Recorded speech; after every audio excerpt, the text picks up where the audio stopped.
Muy buenos días, queridos hermanos, hermanas. Es una alegría estar nuevamente esta mañana con ustedes para compartir esta hermosa reunión y también compartirles ahora la palabra que está en mi corazón. En los últimos años el Señor nos ha hablado fuertemente sobre la necesidad de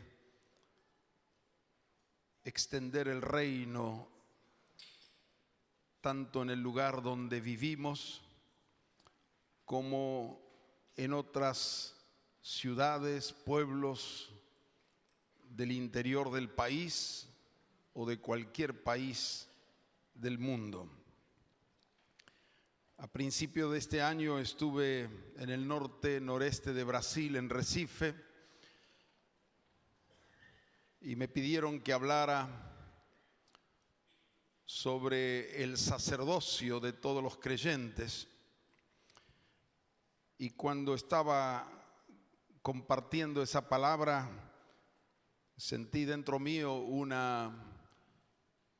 un fluir muy especial, esa vibración que solemos sentir, donde al tocar un tema percibimos que el Espíritu nos dice: esto es lo que quiero que prediques, que enfatices.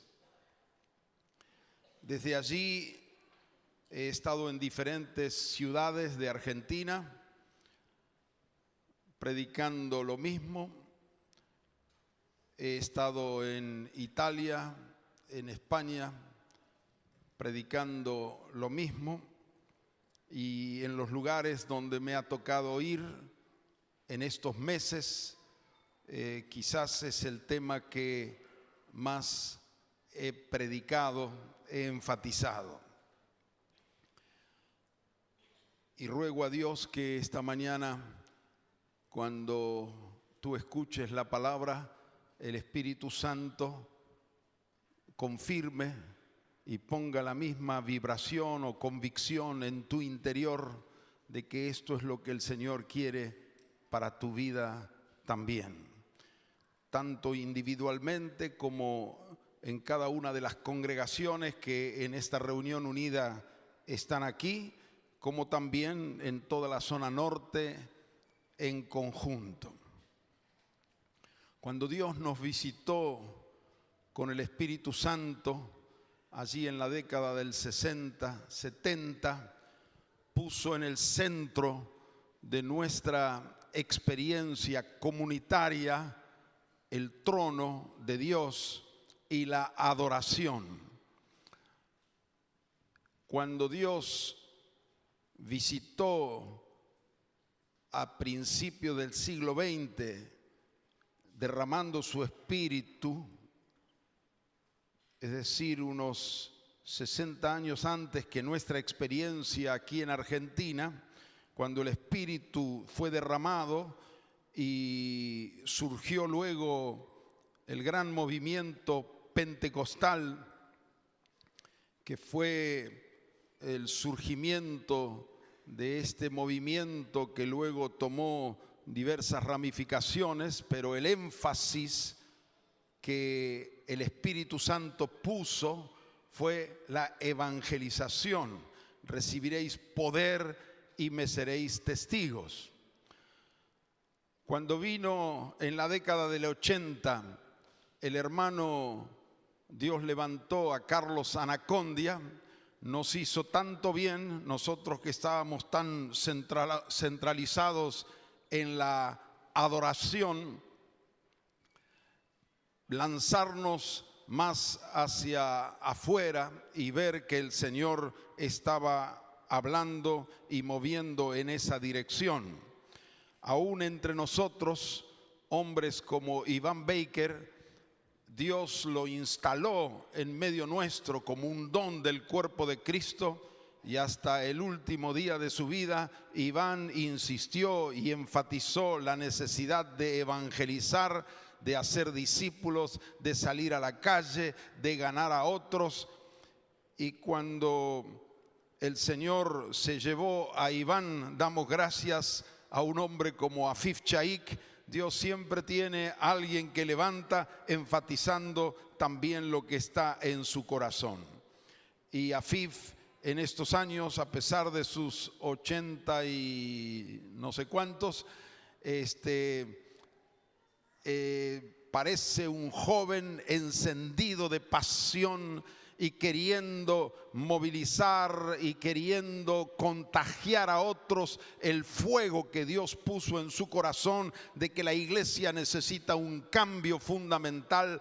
Toda nuestra experiencia, toda la riqueza que en estos años pasados Dios nos ha dado, tiene que ser volcado hacia afuera.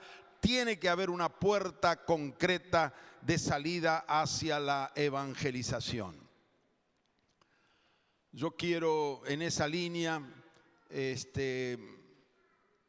compartir la palabra en esta mañana y quiero hacerlo contando el testimonio de mi conversión. Como ustedes saben, la mayoría saben, yo nací en un hogar evangélico, allí en Palestina, en la ciudad de Haifa. Hoy es el puerto principal de Israel. Cuando yo nací era Palestina, y cuando hubo esa guerra entre los palestinos árabes y los judíos, nosotros que no éramos ni palestinos ni judíos, éramos armenios, estábamos en medio de ese conflicto. Mi padre dijo: en estas tierras nunca va a haber paz, mejor nos vamos a Argentina, que tengo una tía allí y una abuela. Así que nos vinimos a Argentina en el año 48, yo tenía 7 años. Pero allá en Palestina íbamos a la iglesia de los Hermanos Libres, así que yo nací en un hogar evangélico allí en Palestina.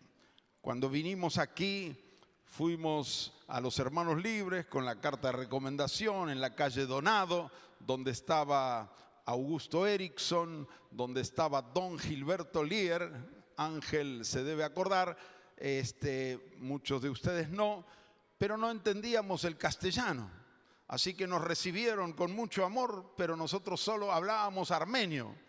Así que por esa situación nos tuvimos que ir a la iglesia armenia de la calle Carabobo, y allí nos congregamos. Después de unos 2 años, cuando ya aprendimos el idioma, volvimos a la iglesia de los Hermanos Libres, y nuestra rutina era los domingos a la mañana ir a los Hermanos Libres, escuela dominical, Santa Cena, y a la tarde ir a la iglesia armenia para poder también tener comunión con la iglesia evangélica armenia y especialmente con los armenios.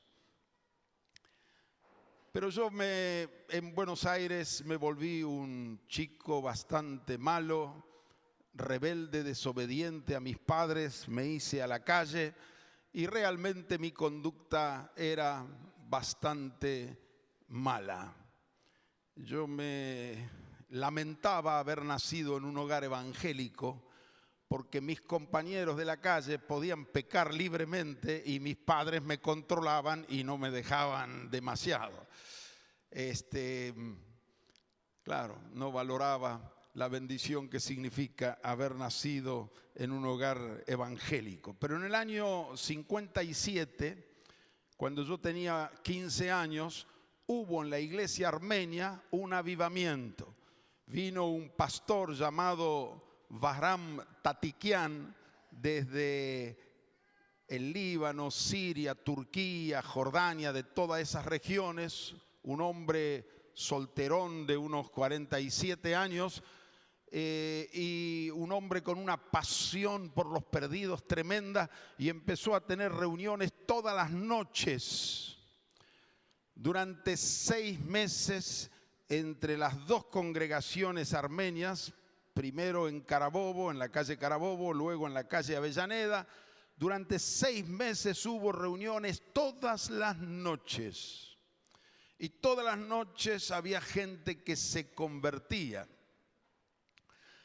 Tatiquián solo predicaba en armenio y su sobrino José Balián le traducía al español, al castellano, y eso atrajo muchos jóvenes que no eran hijos de armenios, pero no entendían bien el armenio, así que muchos jóvenes adolescentes comenzaron a asistir. Este era un hombre muy sencillo, su predicación siempre tenía 7 puntos, lleno de ejemplos, de ilustraciones, tocaba el violín, enseñaba algunos coritos muy sencillos. Eso no era una cosa común en la iglesia tradicional armenia evangélica. Y yo comencé a ver cambios en mi papá, en mi mamá, que ellos empezaron a ir a esas reuniones y me decían: Jorge, las reuniones son muy buenas, ¿por qué no venís con nosotros? Y yo le decía: en la semana ir a la reunión, gracias que voy el domingo. Yo no quería saber nada. Pero como también era curioso, me llamó la atención algunas cosas que contaban y un lunes fui con ellos. Y realmente me impresionó este hombre. Él predicaba, lloraba, contaba cosas. Y yo sospeché que mis padres le habían contado de mi vida, porque todo lo que él predicaba me parecía que estaba hablando de mí.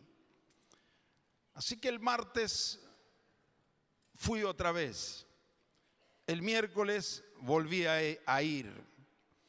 El miércoles, cuando terminó la reunión, él se paró en la puerta de salida para saludar a todos los que iban saliendo. Y cuando llegó el turno a mis padres, y yo estaba con ellos, yo con 15 años, mis padres le dicen: él es Jorge, es nuestro hijo.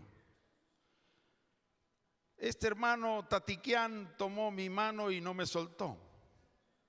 Me miró en los ojos, me dijo: me alegro en conocerte, Jorge. Quiero hacerte una pregunta. ¿Vos entregaste tu vida a Cristo?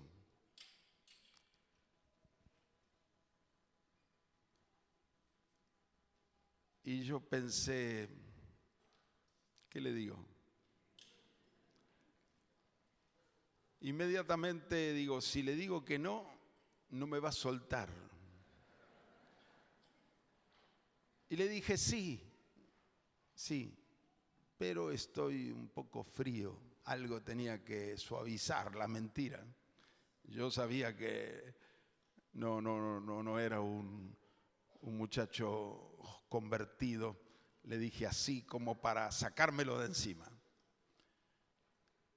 Y me dijo: no tienes por qué estar frío. Vení, vamos a orar, dice, para que el Señor te renueve. Así que dejó de saludar a la gente, me llevó a un costado del salón y me dijo: yo voy a orar por vos. Ahora orás vos y después orás vos. Así que él oró, no me acuerdo qué es lo que dijo, pero lo que me molestaba es que me dijo: ahora orá vos, orá en voz alta.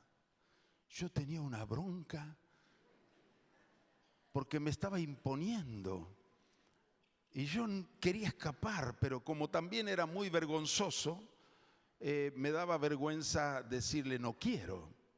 Así que por cumplido comencé a orar y empecé a decirle: Señor, sabes que estoy frío. No estaba frío, estaba muerto. Pero yo empecé así a dibujar una oración y en la mitad de la oración me agarró un temor, una vergüenza, porque mentirle a los hombres yo estaba acostumbrado,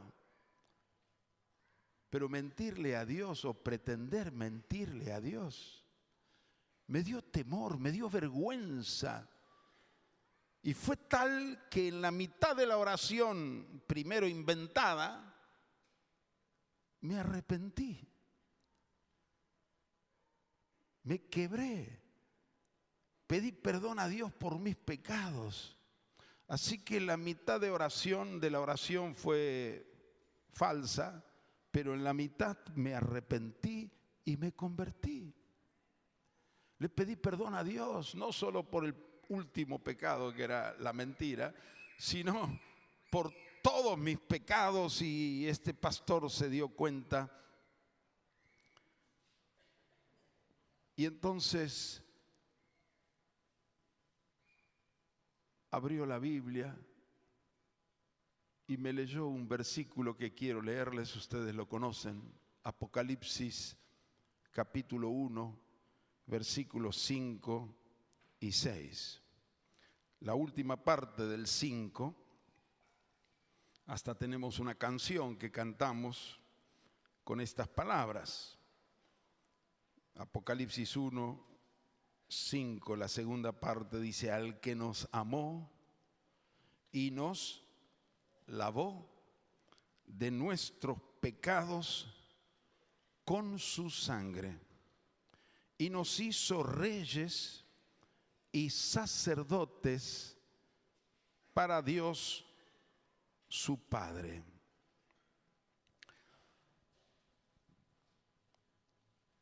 Inmediatamente de su Biblia sacó el cuaderno sin palabras. ¿Lo conocen? El libro sin palabras. Era un poco más grande que el que yo tengo ahora. Cuando estaba predicando esto en Berrotarán, Córdoba, una nena se acercó y me entregó lo que yo estaba explicando. Y este hermano Tatiquian me dijo: Jorge, mira, tu corazón hasta ahora estaba así, sucio, negro, oscuro, por causa del pecado. Pero Cristo te amó y murió por tus pecados y derramó su sangre. Y con su sangre te lavó y te limpió de todos tus pecados, y ahora tu corazón está así, limpio, blanco como la nieve, no quedó ni una mancha. Y luego abrió la última página y dijo: y el día que te mueras vas a ir al cielo con sus calles de oro, ahí está la presencia del Señor. Esto lo usamos para los niños y es muy bueno. Yo no era un niño, era ya un adolescente, pero me vino bien porque esto lo entendí perfectamente, y la alegría del Señor y del perdón de mis pecados llenó mi corazón. Y él siguió leyendo y me dice: ahora Él te lavó y te hizo, acá dice, nos hizo reyes y sacerdotes. Jorge, vos ahora sos un sacerdote. Ahí no entendí nada. Sacerdote yo. Y para colmo él hablaba en armenio, y en armenio sacerdote es kahaná. Oh, kahaná. Y para mí un sacerdote era un hombre grande, vestido de una sotana negra, como en aquel tiempo usaban los sacerdotes, sean católicos u ortodoxos. Yo iba a la escuela ortodoxa, a la escuela armenia de la iglesia ortodoxa. Ahí venían los sacerdotes, todos vestidos, y eran, qué sé yo, una eminencia, no sé qué, para mí. Y ahora me dice que yo soy un sacerdote. Ahí no entendí nada. Esto lo entendí, pero lo de sacerdote no entendí. Y me dijo así: ahora cuando vas a tu casa y subís al colectivo, y sacó de su portafolio 4 folletos y me dijo: dale a cada uno de estos folletos, porque lo que vos recibiste ahora, todas las personas lo necesitan.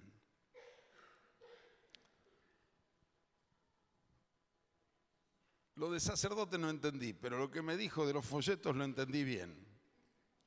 Pero pensé así, nunca lo voy a hacer.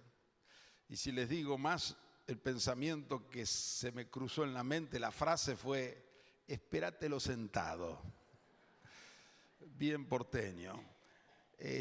Así que por respeto, para no contradecirle, me puse los folletos en el bolsillo del saco y volvimos a casa junto con mis padres. Estaban mis padres y yo. Subimos al colectivo, ahí en Rivadavia y Carabobo, el 141, para ir a casa. Y yo vi que el colectivo estaba medio vacío y me fui a sentar en las últimas asientos donde no había nadie.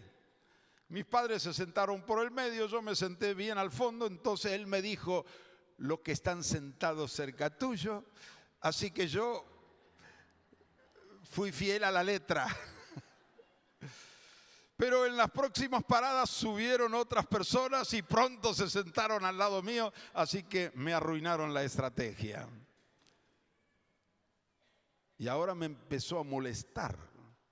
Me venía la palabra que él me dijo, lo que vos recibiste, ellos también lo necesitan. Y los folletos me empezaron a quemar el bolsillo y me empecé a sentir mal. Me parecía que tenía unos carbones encendidos en el bolsillo.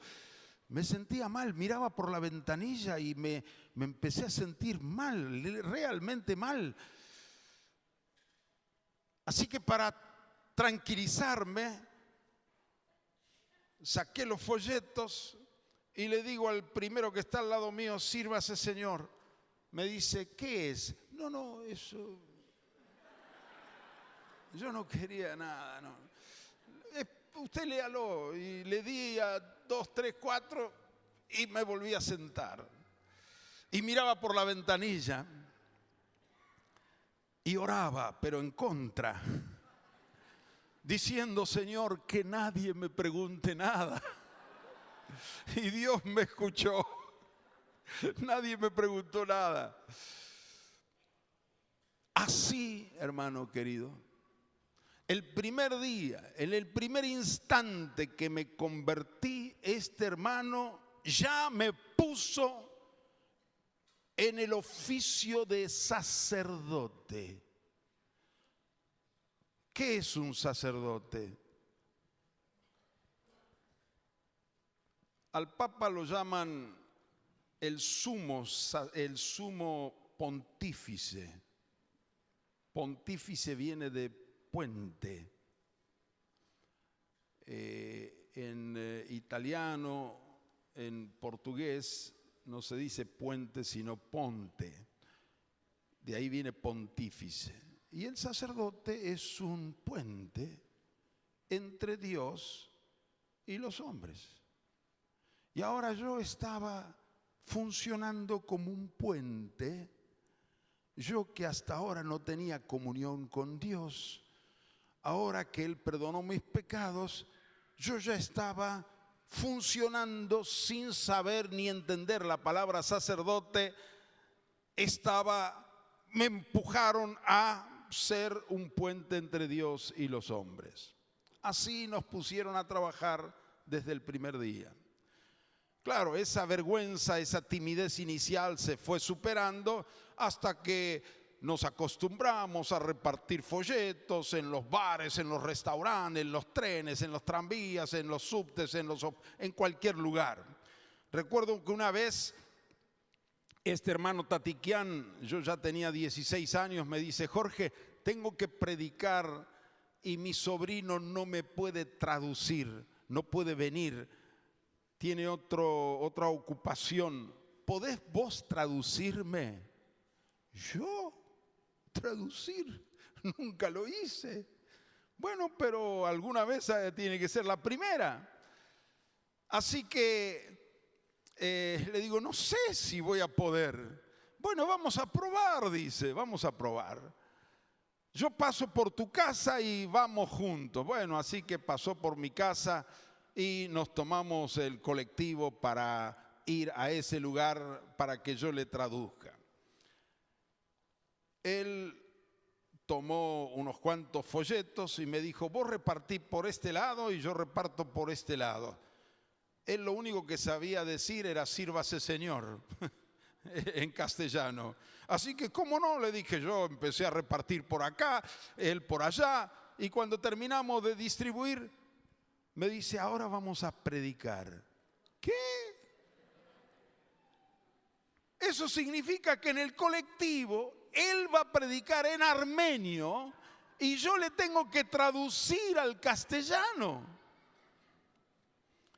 Y yo estaba desesperado. Le dije, pero el viaje es cerca donde vamos, son 10 minutos. No importa, dice, predicamos 5 minutos. Y yo digo, pero ya les dimos el folleto, mejor dejémoslo. No les interrumpamos que ellos lo lean. Me dice, no, dice, si les predicamos, después lo van a leer con más interés. Y mientras yo estaba buscando un tercer argumento para pararlo, él se paró ahí y ya empezó. Sireli paregamner. Y yo tenía que traducir. Sin ninguna gana. Queridos amigos, Himamen Gujan Portenk. Ahora estamos viajando, pero hay un viaje más importante que estamos haciendo. Es el viaje a la eternidad. Si esta noche llegaras a morir, ¿dónde va a ir tu alma? ¿Al cielo o al infierno? ¡Fua! Si no vas. Así nos formamos. Así empezamos. Así nos empujaron al oficio sacerdotal. Años después entendimos lo que era un sacerdote, pero entienda o no entienda, ya estábamos ejerciendo nuestro sacerdocio. Amén.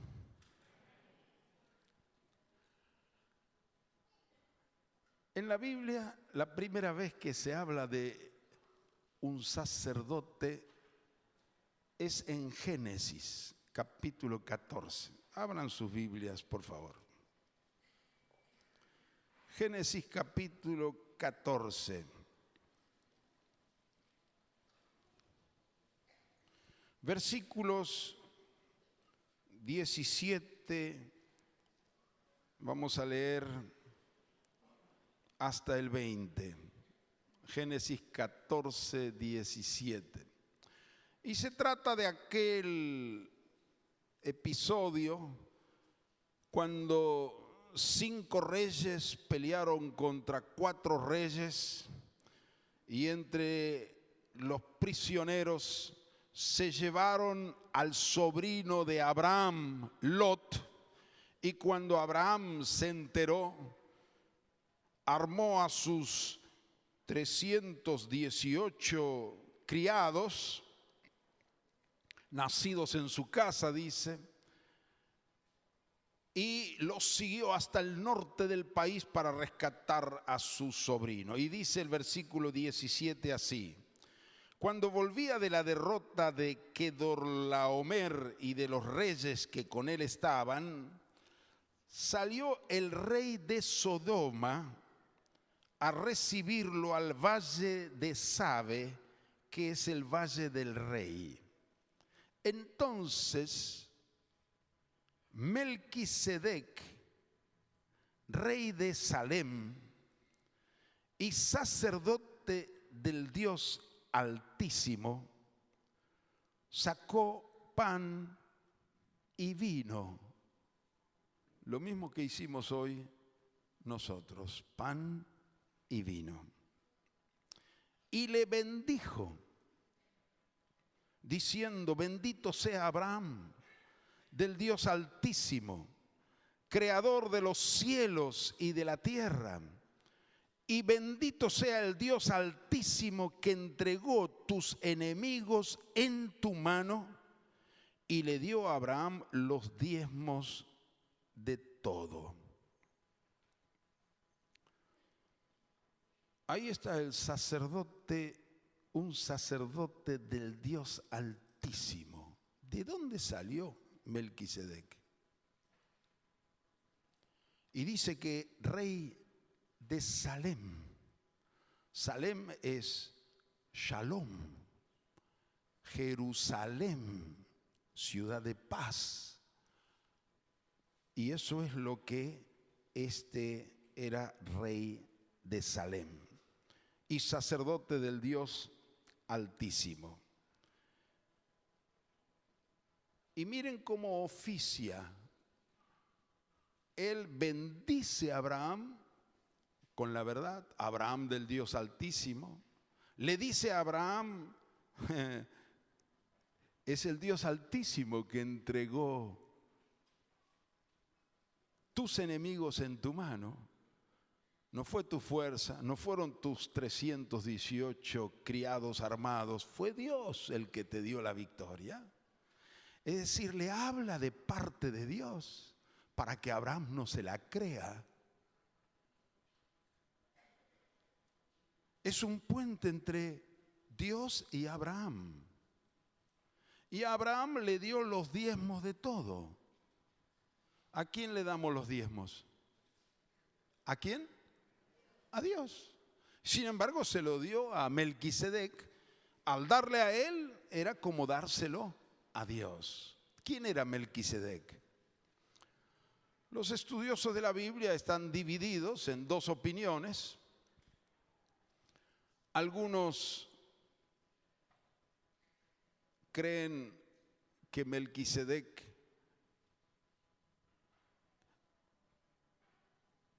era Jesucristo,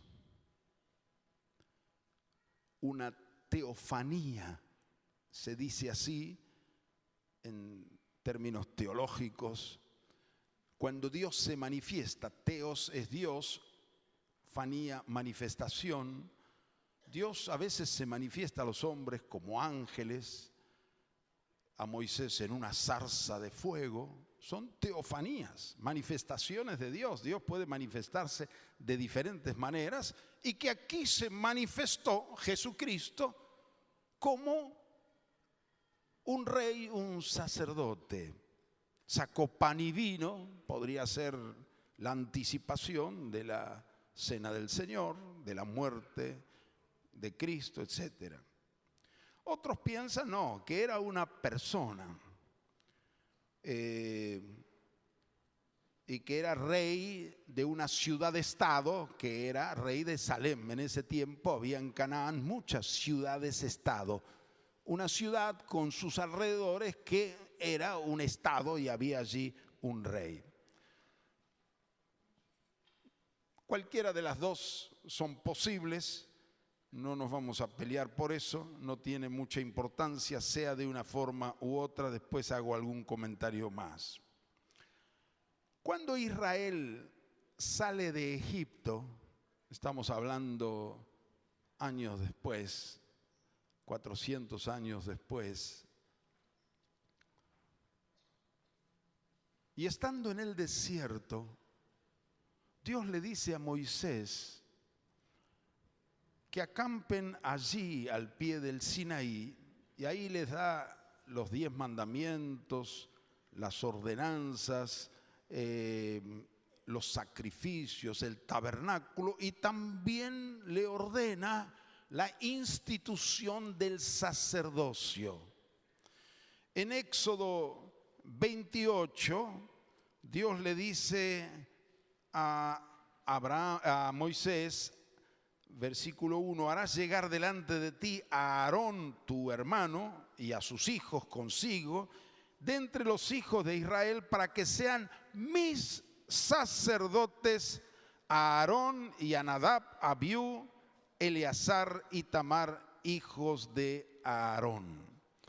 Así Dios le instruye a Moisés para establecer, instituir el sacerdocio. Aarón, hermano de Moisés, sería el sumo sacerdote y sus 4 hijos serían sacerdotes, y de ahí en adelante la descendencia de Aarón serían los sacerdotes en medio del pueblo de Israel. Estos eran personas totalmente consagradas al ministerio de la casa de Dios y eran los únicos que podían entrar al templo, al principio al tabernáculo, luego al templo, para ejercer su sacerdocio en ese lugar y saliendo desde ese lugar. Así se establece en Israel el sacerdocio según el orden de Aarón.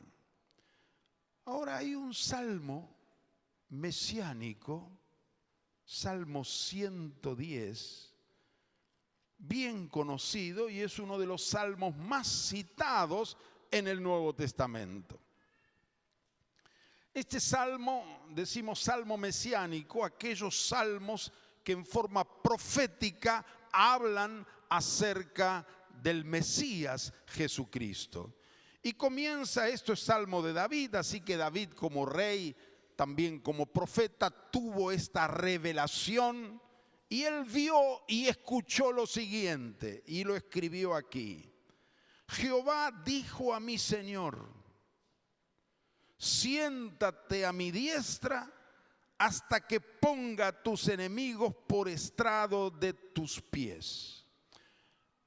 El Nuevo Testamento revela que este Jehová es el Padre y el Señor, este Adonai, es el Hijo, a quien le dice en la exaltación después de su muerte y resurrección, siéntate a mi derecha hasta que ponga a tus enemigos por estrado de tus pies.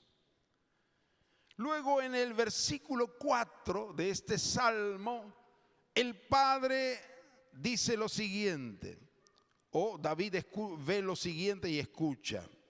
Juró Jehová y no se arrepentirá. Cuando Dios interpone juramento es una cosa muy fuerte, absoluta. Tú eres sacerdote para siempre, según el orden de Melquisedec. Es la primera vez que aparece Melquisedec después de Génesis 14. Y el Padre le dice al Hijo, tú eres sacerdote, pero para siempre.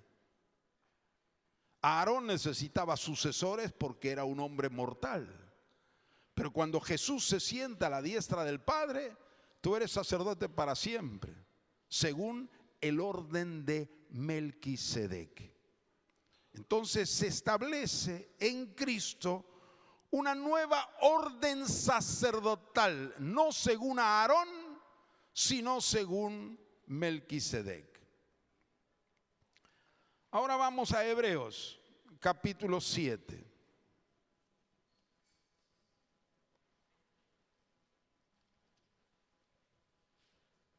Versículo 1. Y leemos hasta el 4.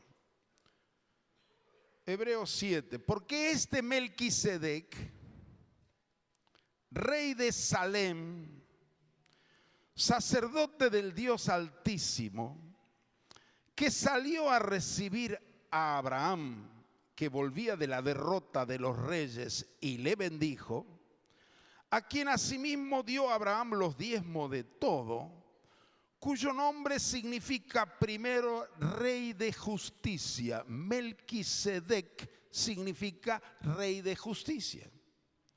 Y también rey de Salem, esto es rey de paz. Shalom es paz. Y miren lo que dice de Melquisedec: sin padre, sin madre, sin genealogía, que no tiene principio de días ni fin de vida, sino hecho semejante al Hijo de Dios, permanece sacerdote para siempre. Considerad pues cuán grande era este a quien aún Abraham, el patriarca, dio diezmos del botín. Por eso algunos piensan, ¿quién es el que no tiene padre, no tiene madre, no tiene genealogía, no tiene principio de días, no tiene... ¿Quién es el eterno? Jesucristo. Por eso piensan que Jesucristo, porque le dice, permanece, y está hablando de Melquisedec, sacerdote para siempre. Pero los que piensan que Melquisedec era un hombre, dicen no, pero no dice que es el hijo del hombre, sino hecho semejante. Entonces dicen no, es una figura de Jesucristo. No importa, lo mismo da, lo que importa es Jesucristo. Ahora vamos al versículo 14 y leemos hasta el 17. 7:14. Porque manifiesto es que nuestro Señor vino de la tribu de Judá. Aarón era de la tribu de Leví. Jesucristo era de la tribu de Judá, de la cual nada habló Moisés tocante al sacerdocio. Y esto es aún más manifiesto si a semejanza de Melquisedec se levanta un sacerdote distinto, no constituido conforme a la ley del mandamiento acerca de la descendencia, sino según el poder de una vida indestructible. Pues se da testimonio de él: tú eres sacerdote para siempre, según el orden de Melquisedec. Así que Jesucristo es sacerdote según el orden de Melquisedec y es sacerdote para siempre, porque está establecido no por la ley de la descendencia, sino por la ley y el poder de una vida indestructible. Él murió, resucitó, pero nunca más va a morir. Él es el sacerdote para siempre. Bendito sea el Señor. ¿Cuántos dicen amén?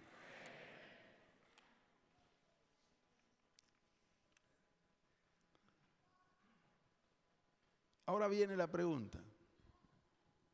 Si Jesucristo es el sacerdote, obviamente es el sumo sacerdote, el sumo pontífice entre Dios y los hombres, no es el Papa, es Jesucristo, el sumo pontífice, el único mediador entre Dios y los hombres, el único puente. Yo soy el camino, la verdad y la vida. Nadie viene al Padre sino por mí. Está clarísimo. ¿Dónde está Jesucristo? ¿Dónde está? ¿Hola? A la diestra del Padre. ¿Y dónde más está? Pone acá tu mano, a ver, pone acá, en tu pecho. Decí, está aquí, a ver. Está en mí.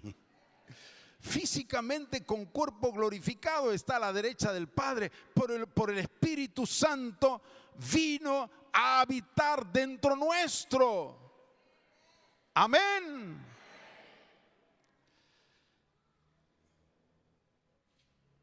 Y nosotros estamos en este mundo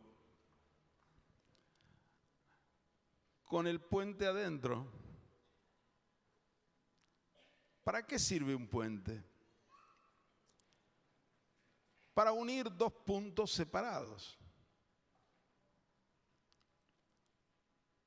Y la separación más grande, más importante que hay en el mundo hoy es que los hombres están lejos de Dios, están separados de Dios por causa del pecado. El puente une dos puntos separados, puede ser sobre un río, une un lado del río con el otro, pero para que el puente pueda soportar bien, tiene que tener a un costado del río, en un margen, un pie, una base bien fuerte, y también del otro lado tiene que estar bien plantado allí, con buen fundamento, para que pueda funcionar. A veces puede unir dos puntos separados por un abismo, Hay puentes sobre abismos, sobre ríos, sobre avenidas, 2 puntos separados. Y hay una lamentable separación hoy en el mundo entre tanta gente y Dios.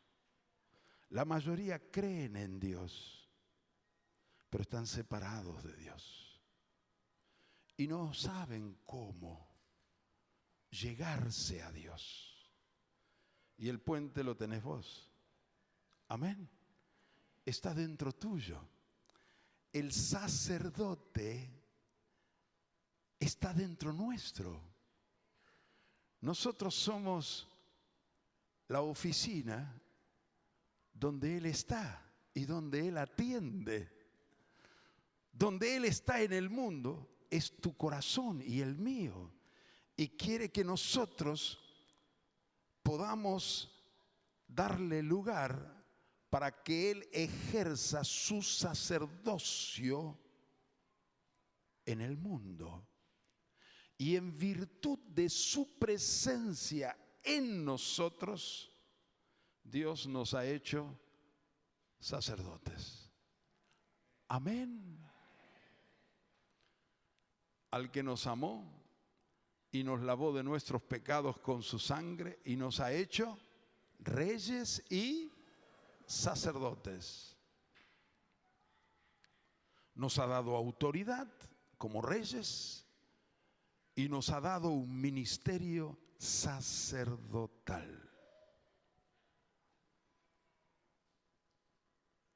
Por eso dice Pedro en su carta,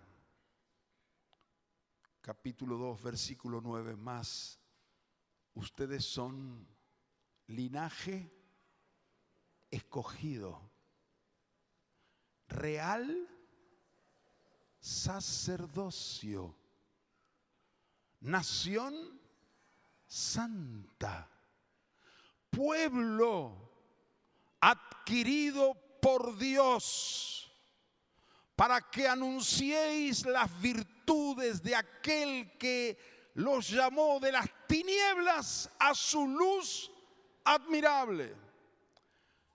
Nosotros que no éramos pueblo, no éramos sacerdotes, estábamos en tinieblas, Él nos llamó y nos hizo linaje escogido y verdadero sacerdocio. Un día le pregunté a un sacerdote católico, muy amigo mío, habíamos sido compañeros en la escuela primaria y después de no sé cuántos años nos encontramos en una reunión y él era sacerdote católico y yo pastor evangélico. Él me reconoció a mí, yo no me acordaba mucho de él, cuando me dio el nombre y demás, sí, así que nos hicimos amigos con él. Él era de los focolares, Enrique Cambón. Ahora está en Italia hace muchos años. Y ya con la confianza que teníamos, él venía a casa a cenar, a comer, nos hicimos muy amigos, con Iván también. Iván y yo nos encontramos mucho y también algunos de los pastores lo conocían. Un día le pregunté en casa, Enrique, quiero hacerte una pregunta. ¿Cuál es el fundamento bíblico que tiene la Iglesia Católica para decirle a los curas sacerdotes y no decirle sacerdotes a todos los hijos de Dios? Me sorprendió su respuesta. No hay ningún fundamento bíblico. Según la Biblia, todos los hijos de Dios son sacerdotes. Esto es una tradición de la Iglesia Católica. ¿Qué más le podía decir? Me gustó la sinceridad de él. Pero a veces pienso así, hermanos, que nosotros somos evangélicos teóricos y católicos practicantes. ¿Por qué? por el clericalismo que se instaló muy fuerte en el pueblo evangélico. Lutero, uno de sus puntos fuertes fue el sacerdocio universal de todos los creyentes, de todos los santos.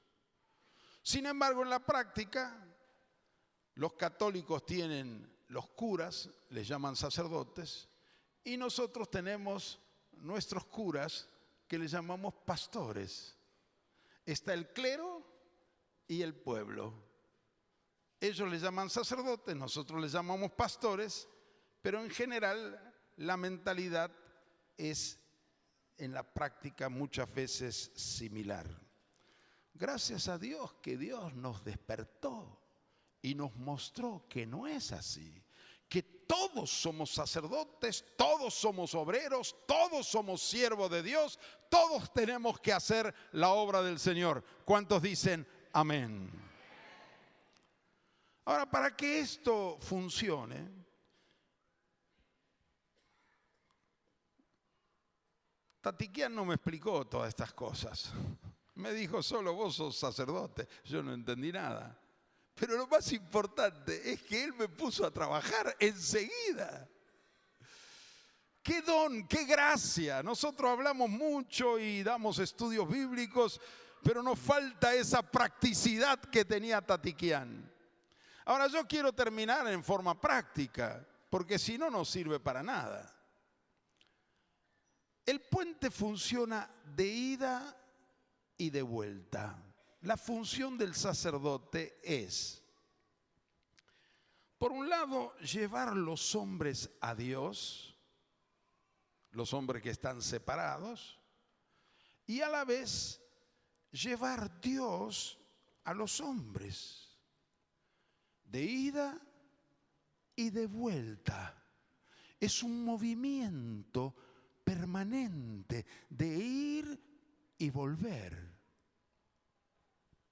Nuestra tendencia es quedarnos solo con Dios, como Pedro que en el monte de la transfiguración dice: hagamos aquí 3 pabellones, esto es tremendo, esto es glorioso. Y Jesús, ¿qué dice?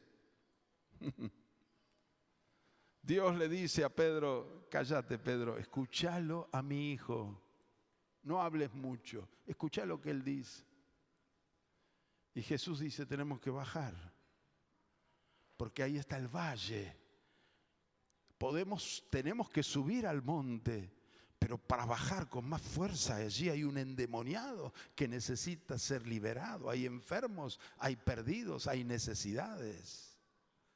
Y cuando uno lee el ministerio de Cristo, ve que era así. Cuando empieza su ministerio, lo primero que hace, 40 días con el Padre, ayuno, oración. Pero no se queda ahí. Ahora sale y comienza a recorrer ciudades y pueblos.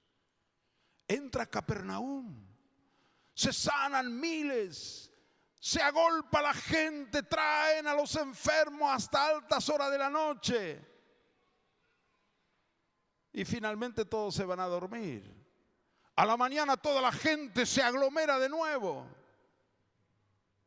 Lo buscan a Jesús, no está. Lo buscan por todas partes, no está. Y la gente está esperando. Y a Pedro se le ocurre, voy a ver si está en ese lugar donde él solía ir para orar. Y tempranito en la mañana, ya Jesús había ido a un lugar para estar con el Padre de madrugada. Estaba ahí delante del Padre. Y viene Pedro y dice: Señor, ¿qué haces aquí? Vamos a Capernaum, que todos te están esperando. No. El Padre me dijo que tengo que ir a otros pueblos, a otras ciudades. Para eso vine. Y el movimiento de Jesús siempre era así: con el Padre, con el pueblo, con el Padre, con el pueblo. El puente funcionaba permanentemente. El error de algunos es quedarse acá con el pueblo El error de otros es quedarse acá con Dios. Así no funciona. Tiene que haber ese movimiento. El sacerdote es aquel que puede entrar al templo, al tabernáculo. Los demás no pueden entrar. Vos sos sacerdote, yo también. Nosotros podemos entrar al lugar santísimo a favor de los que no pueden entrar, a favor de los que todavía no son hijos de Dios.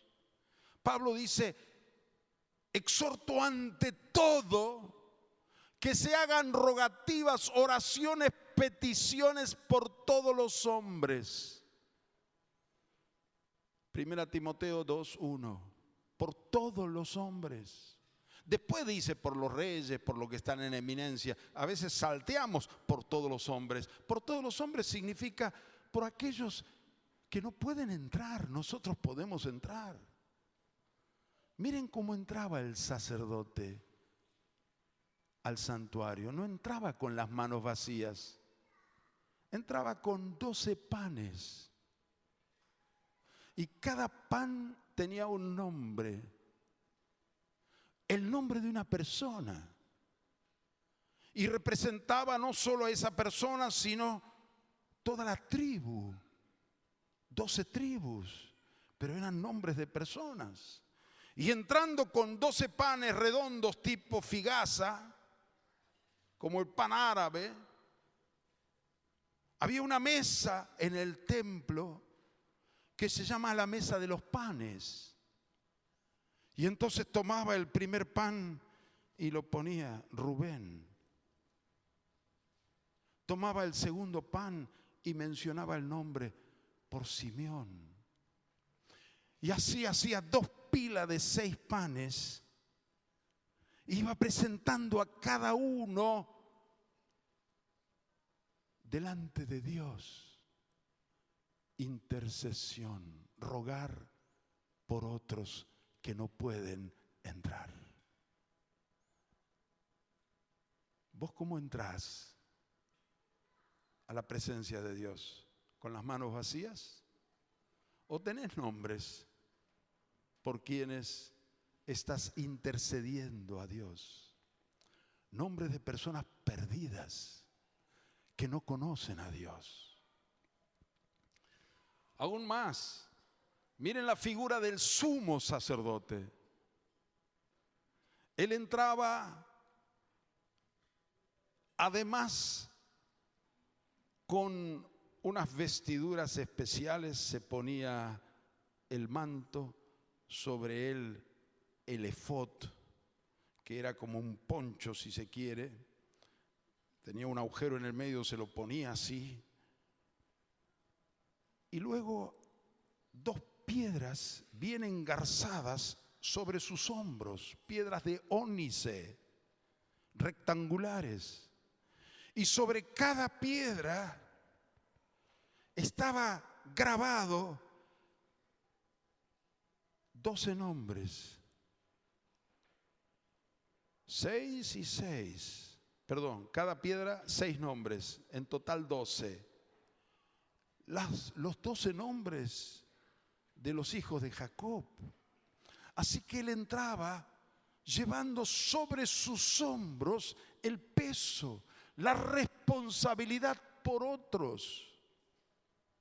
Además de esas 2 piedras, tenía un pectoral que era de 1 palmo por 1 palmo, así el tamaño. Y ese pectoral era como un bolsillo. Adentro estaban las piedras, el Urim y el Tumim, para saber sí o no qué es lo que Dios decía. Es otro tema. Pero sobre ese pectoral habían 12 piedras preciosas, también engarzadas en 4 filas de 3, 12. Sobre cada piedra, diferente a la otra, un nombre. Es decir, entraba con nombre de personas en su corazón. No solo responsabilidad, sino afecto, amor. Y así entraba. Para que este oficio funcione, nosotros necesitamos lo mismo. Nombres de personas. Puedes empezar con 4, con 5, con 10, con 12, con 15, con 20.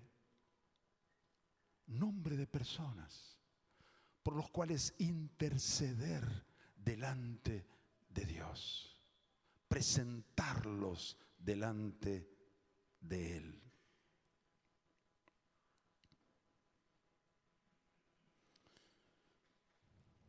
El último pasaje que quiero leer en Hebreos es en el capítulo 4, versículos del 14 en adelante. Dice así: por tanto, teniendo un gran sumo sacerdote que traspasó los cielos, Jesús el Hijo de Dios, retengamos nuestra profesión. Porque no tenemos un sumo sacerdote que no pueda compadecerse de nuestras debilidades, sino uno que fue tentado en todo según nuestra semejanza, pero sin pecado. Acerquémonos pues confiadamente al trono de la gracia para alcanzar misericordia y hallar gracia para el oportuno socorro. Porque todo sumo sacerdote tomado de entre los hombres es constituido a favor de los hombres en lo que a Dios se refiere, para que presente ofrendas y sacrificios por los pecados, para que se muestre paciente con los ignorantes y extraviados, puesto que Él también está rodeado de debilidad. Y sigo leyendo, versículo 7. Y Cristo, en los días de su carne, ofreciendo ruegos y súplicas con gran clamor y lágrimas al que le podía librar de la muerte, fue oído a causa de su temor reverente, y aunque era hijo, por lo que padeció, aprendió la obediencia, y habiendo sido perfeccionado, vino a ser autor de eterna salvación para todos los que le obedecen. Queridos,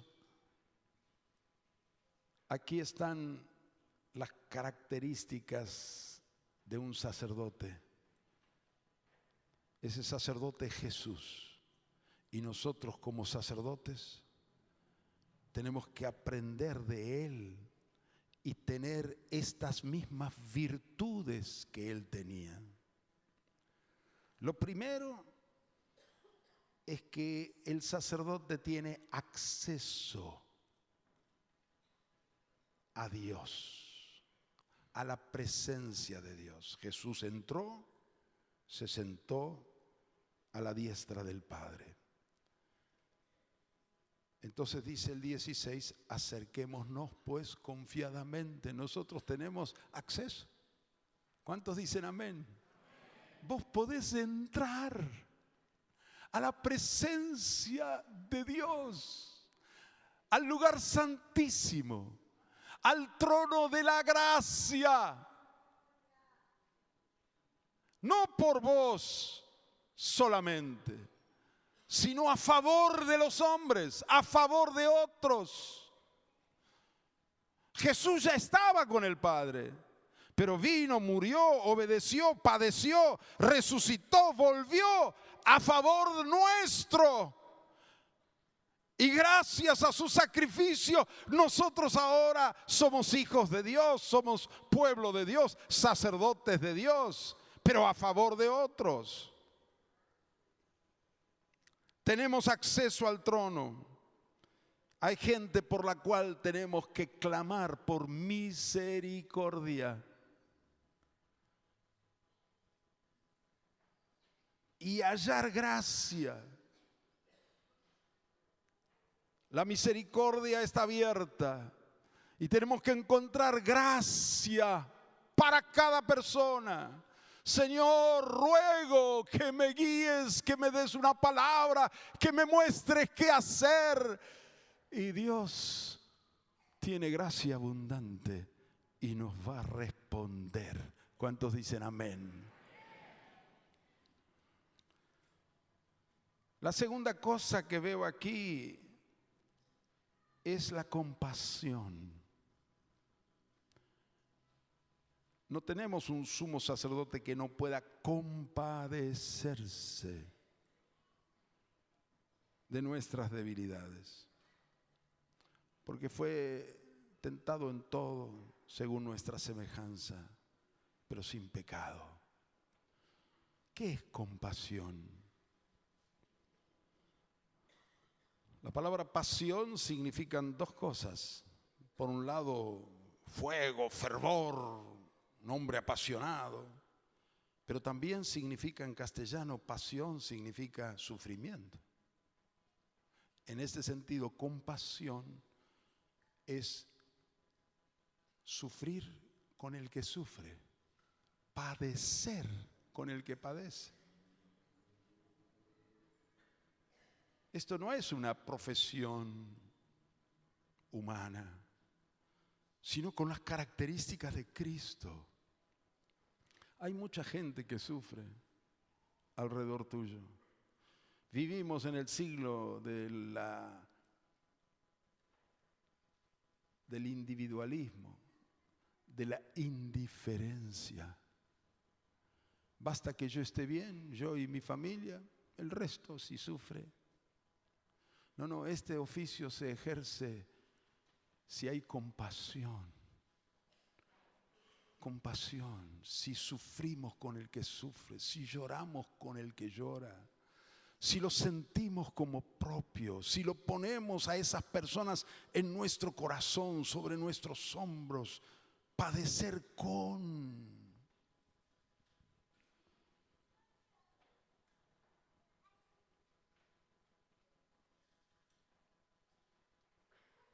Aprender de Jesús, esa empatía que Jesús tenía por los pecadores, no simpatía, empatía.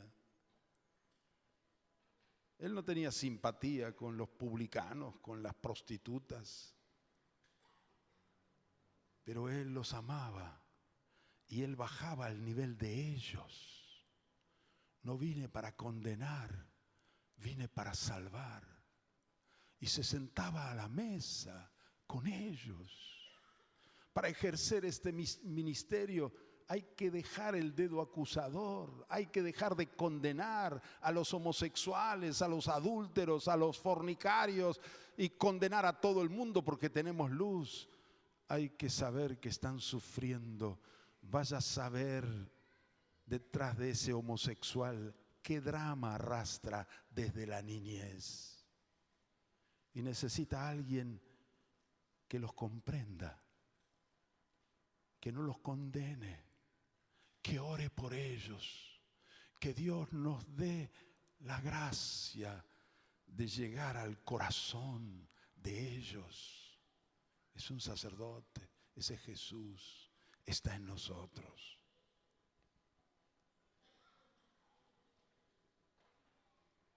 Está a favor de los hombres, no en contra, a favor. Somos intercesores, no acusadores. Ya sabes quién es el acusador.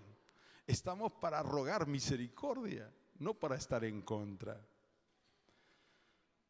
Otra característica preciosa de Jesús es la paciencia. Para que se muestre, dice, paciente con los ignorantes y extraviados. ¿Cuánta paciencia se necesita para ayudar a la gente? Porque hay ignorantes y hay extraviados. Hay gente que vive mal, son ignorantes, nadie le enseñó, arrastran errores generacionales, muchos de ellos, confundidos, perdidos, son ignorantes. Hay que ser paciente, uno le habla, le explica, le enseña y no entienden. Hay que tener paciencia. En algún momento se va a producir la luz. Y hay otros que son extraviados. Estaban en el camino, pero se apartaron, se alejaron, están extraviados. También hay que tener paciencia con ellos, estar a favor de ellos, rogar por ellos. Me impresiona el versículo 7. Jesús en los días de su carne ofreciendo, miren la intensidad, ruegos, súplicas, con gran clamor y lágrimas.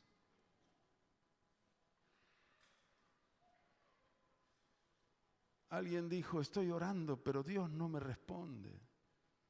Y otro le dijo, un pastor le dijo, ¿probaste las lágrimas? ¿Probaste clamar, gritar? Cerra las ventanas, cerra la puerta y ponete a gritar, a clamar con gran clamor y lágrimas. Orá por ese hijo de otro como si fuese tu propio hijo. Así oró Jesús y está dentro nuestro. Dejémoslo a Él orar. El Espíritu que intercede con gemidos indecibles. ¿Cuánto hace que no gemís por otros?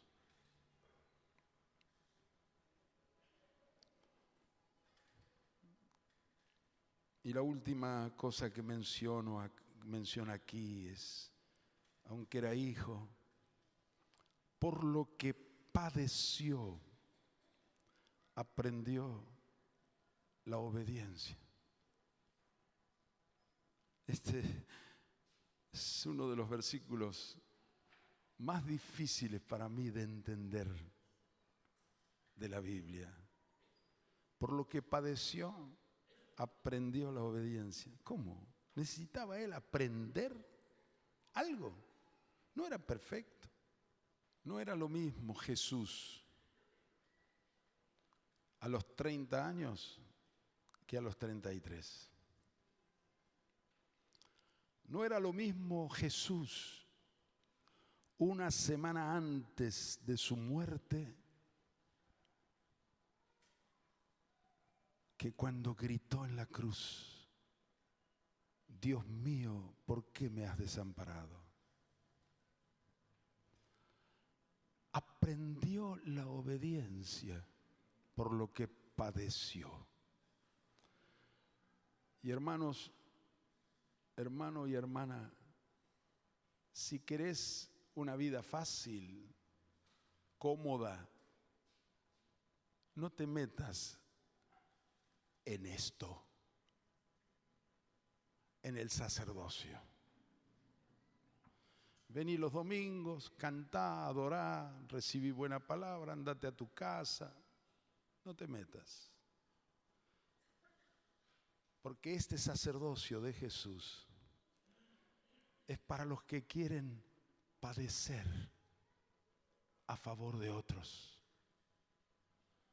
Porque si Él tuvo que aprender obediencia por padecimiento, ¿qué nos toca a nosotros? Nos vamos a santificar, salir de nuestro egoísmo, egocentrismo. Vamos a superar nuestra mezquindad, vivir para nosotros buscando nuestra comodidad. Ya lo dijo Jesús, el que no toma su cruz y viene en pos de mí, no puede ser mi discípulo. Y el discípulo de un sacerdote es un sacerdote. Él es sacerdote, el discípulo del sacerdote está aprendiendo a ser un buen sacerdote. Así que tomemos este camino, el de Jesús. Abracemos el sufrimiento, estemos dispuestos a padecer a favor de otros. Y viendo el fruto de la aflicción de su alma, quedará satisfecho, dice Isaías. ¿Cómo llevar todo esto a la práctica?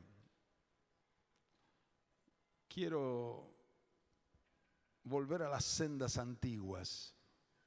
Quiero proponerles algo. Después los pastores de ustedes les dirán, quizás hay otra forma mejor, no hay problema, pero yo no puedo terminar esto aquí. Tengo que sugerir algo, si no me siento mal. Lo hicimos hace 40 años, 35 años, no recuerdo bien, y nos dio mucho resultado. ¿Cómo poner esto en la práctica? A mí me dieron 4 folletos. Vos podés usar los folletos o lo que sea, pero yo voy a darte un camino muy sencillo y práctico. Si querés hacerlo así, si encontrás otra forma mejor, después me explicas cómo es y yo voy a también aprender. Pero yo veo una cosa muy simple. Comprate un cuaderno de 100 hojas, tapa dura, no de espiral, porque de espiral se arrancan fácil las hojas. Uno necesita un papel y arranca la hoja. No. Los de antes. Cómprate un forro, el color que quieras. Perdonen que los trate así como niños de la escuela primaria, pero quiero decirles algo práctico. Forrá el cuaderno, cómprate una etiqueta grande, pegalo al frente y poné allí ministerio sacerdotal de, y poné tu nombre y apellido. ¿Qué vas a poner? Pero antes del nombre, ministerio sacerdotal de nombre y apellido. En la primera página pone Apocalipsis 1, 5 y 6. Copiá el versículo ese, al que nos amó, etc. Y también copiá 1 Pedro 2, 9. Mas vosotros sois linaje escogido, real sacerdocio, etc. Copiá los 2 versículos en la primera página, así tenés el sustento bíblico. ¿Qué vas a hacer en las páginas siguientes? Vas a poner el nombre de una persona a quien te propones amar, orar por esa persona y alcanzar para el Señor, por lo menos evangelizar. En el primer renglón, nombre y apellido. Si no sabes el nombre, el apellido, pon el nombre. Si no sabes el nombre, pon el sobrenombre. Y si no, pone la señora de la esquina. Pone algo en lápiz y después ya vas a conocer el nombre. Pone algo para identificar. Y deja toda la página en blanco. Y la vuelta también. En la segunda página, en la segunda hoja, es para poner el nombre de una segunda persona. En la tercera, una tercera persona o familia. Y así, ya se te fueron unas cuantas hojas, con 4, 5, 6, 10. Se va a ir formando Cada vez que te viene a la mente, al corazón, una persona, alguien con quien te encontrás, le predicaste, un vecino, el de enfrente, un pariente, un tío, lo que fuera, vas poniendo. Pero ¿y por qué voy a dejar todo en blanco? Porque vas a orar por esa persona y le vas a preguntar a Dios: Señor, ¿qué hago? ¿Qué le digo? ¿Qué hago? Dame una palabra. Y si Dios te da una palabra, lo anotas ahí. Amén. O te vas a acercar a esa persona y le vas a preguntar.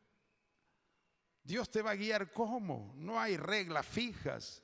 Pero muchos con este asunto de invasión del amor de Dios están yendo puerta por puerta para preguntar: en esta casa, ¿hay alguien en esta familia? ¿Hay alguna necesidad? Nosotros estamos orando por los vecinos.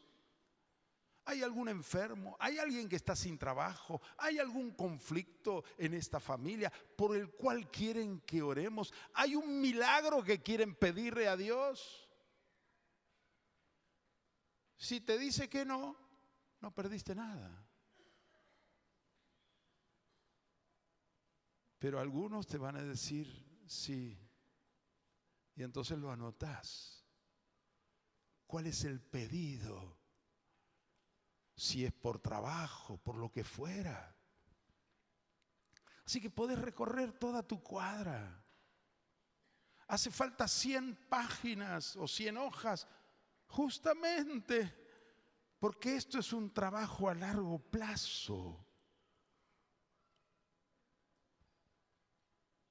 Tenés toda la cuadra, toda la gente de tu edificio, no todo de golpe, sino lo vas construyendo. Algo hay que hacer. Y luego esto, con tu cuaderno, la Biblia, vas a entrar al lugar santuario y después de adorar, leer la palabra, vas a empezar a orar e interceder por estas personas. Empezó tu trabajo. Llevarlos a Dios, recibir de Dios y llevarles a ellos. Y hay que volver.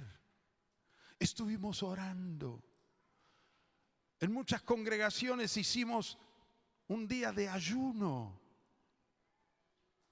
por estas peticiones del barrio y una vigilia de oración de 24 horas con diferentes turnos. Algo hay que hacer. No podemos seguir yendo y viniendo a las reuniones dominicales ni al grupo de hogar. Esto se tiene que transformar en un pueblo de sacerdotes que funcionen. ¿Cuántos dicen amén?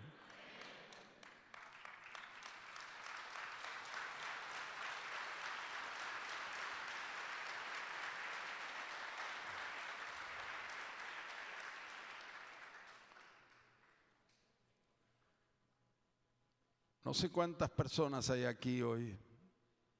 ¿Cuántos hay? ¿600? ¿700? Si cada uno tiene un cuaderno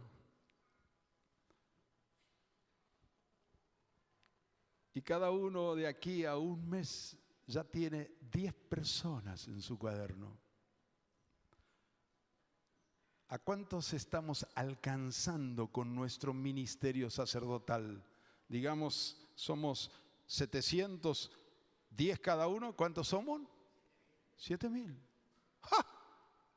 7,000 personas que están siendo presentadas delante del Padre.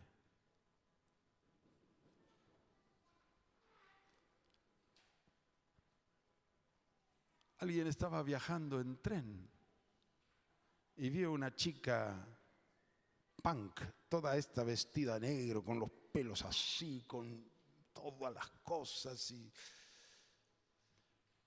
este hermano empezó a decir: ¿qué puedo hacer? ¿Qué puedo hacer? ¿Qué puedo hacer por esta persona? Todavía lo veía medio drogado, drogada. Y el Señor le dijo: Ora por esa persona. Y se puso a orar, a interceder. Y Dios le dice al corazón, desde que ella nació, nunca nadie intercedió por ella.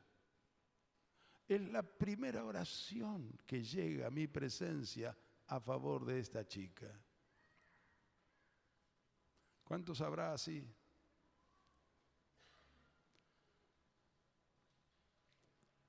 Amén. Lo del cuaderno es una idea que lo hemos hecho y estamos volviendo a animar a los hermanos a hacer. Nos dio mucho resultado. Porque concreta algo. Si tienes un sistema mejor, cualquier sistema es válido.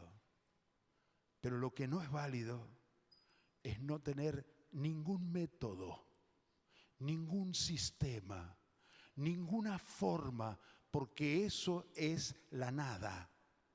Y nos transformamos, gente que va y viene a la reunión, y no gente que están trabajando, haciendo algo concreto para el Señor. ¿Cuántos dicen amén? ¿Cuántos quieren trabajar? ¿Cuántos quieren padecer en el oficio sacerdotal? Yo quiero orar por vos, orar por ustedes. Quiero orar a Dios. Todos los que quieren funcionar como sacerdotes, por favor pónganse de pie. Yo quiero orar por ustedes.